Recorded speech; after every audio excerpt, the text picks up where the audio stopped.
UP में विधानसभा चुनाव 2022 को लेकर राजनीतिक घमासान तेज हो गया है।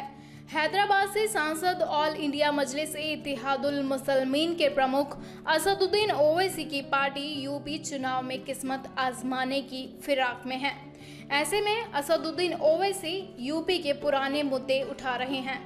शुक्रवार को ओवैसी ने अयोध्या में विवादित ढांचा गिराए जाने का मुद्दा उठाते हुए बाबरी मस्जिद को लेकर बीजेपी पर निशाना साधा। उन्होंने कहा कि जब तक जिंदा रहेंगे कौम को बताएंगे कि बीजेपी ने मस्जिद को शहीद किया। दरअसल एक कार्यक्रम में एआईएमआईएम प्रमुख ओवैसी ने कहा है कि मैं पहले भी कहा हूं और आज भी कह रहा हूं कि जब तक हम जिंदा रहेंगे हमारी नस्लों को हम बताते रहेंगे कि आज़ाद भारत में सुप्रीम कोर्ट को धोखा देकर बाबरी मस्जिद को बीजेपी ने शहीद किया था और बीजेपी वहां मस्जिद शहीद नहीं करती तो क्या ये आज का फैसला आता। वो मेरी मस्जिद थी, है और रहेगी। एआईएमआईएम प्रमुख ओवैसी ने कहा है कि उत्तर प्रदेश में अल्पसंख्यकों की शिक्षा का स्तर बेहद कम है। अल्पसंख्यकों को आगे बढ़ने के लिए अपनी राजनीतिक आवाज उठाने की जरूरत है।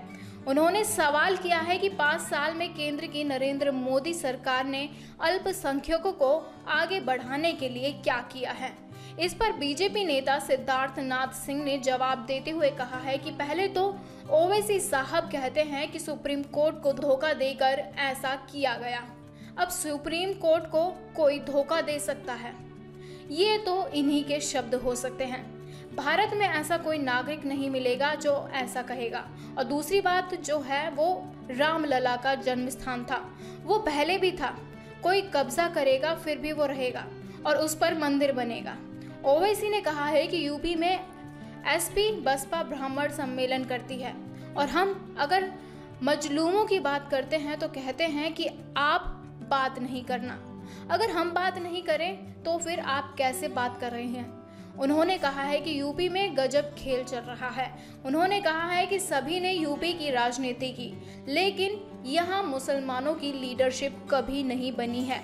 चाहे जो सीएम बना हो वो अपने समाज को मजबूत करता है, लेकिन मुसलमानों की हालात पर बात करने पर हम वोट कटवा पार्टी हो जाते हैं। ओवैसी ने यूपी में 2 बच्चे की पॉलिसी पर सवाल उठाते हुए भी कहा है कि प्रदेश में 50% बच्चे कुपोषण के साथ पैदा होते हैं।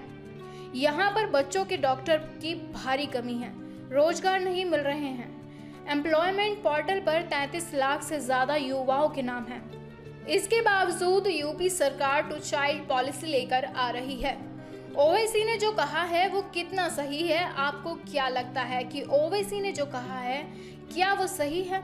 अपनी राय हमें जरूर बताइए। ब्यूरो रिपोर्ट, नेशनल खबर।